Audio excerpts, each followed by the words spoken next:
অসম বিধানসভা চৌহদত মুখ্যমন্ত্ৰী ডক্টৰ হিমন্ত বিশ্ব শৰ্মাৰ কাৰ্যসূচী নৱনিৰ্মিত আদেশ তথা নিয়ন্ত্ৰণ কক্ষ কেফেটেৰিয়া ডিজিটেল কৰিডৰৰ শুভ উদ্বোধন কৰে মুখ্যমন্ত্ৰীগৰাকীয়ে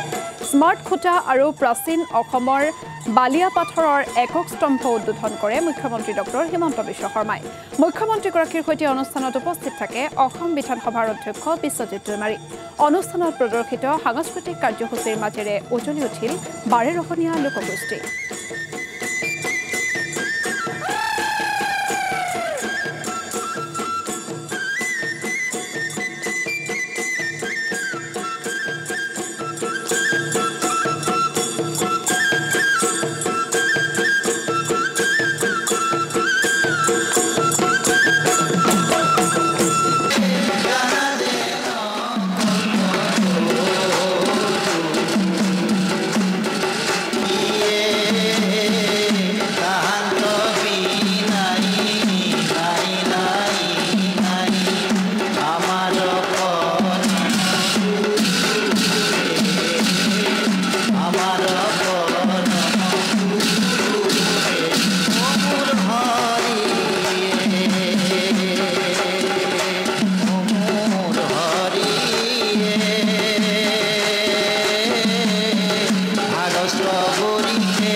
আজি আমাৰ সকলৰ কাৰণে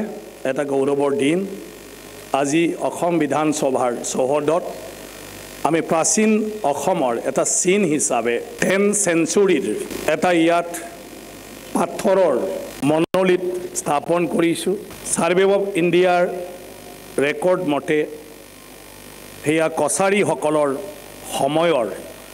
ৰজাই এইটো কনষ্ট্ৰাকশ্যন কৰিছিলে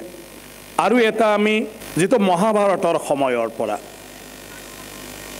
সকলোৰে জনাজাত যে কামাখ্যা আমাৰ মন্দিৰ আছে এই কামাখ্যা মন্দিৰৰ এটা আৰ্কিটেকচাৰেল ডিজাইন থকা ষ্ট্ৰাকচাৰ আৰু সেই ষ্ট্ৰাকচাৰটো আমি মনোলিথ হিচাপে কৰি ফালে আজি ইয়াত স্থাপন কৰিছোঁ অসম বিধানসভাৰ ডিজিটেল ৰূপান্তৰ যাত্ৰাত আজি আমি এক সবল খোজ পেলাবলৈ সক্ষম হৈছোঁ কিছু সময় পূৰ্বে পবিত্ৰ বিধানসভা চৌহদত আমি নতুনকৈ স্থাপন কৰা নেটৱৰ্ক অপাৰেশ্যন কেন্দ্ৰৰ কক্ষ স্মাৰ্ট পোল আৰু ডিজিটেল কৰিডৰৰ দৰে উন্নত প্ৰযুক্তিগত ব্যৱস্থাসমূহ উদ্বোধন কৰাৰ সৌভাগ্য হ'ল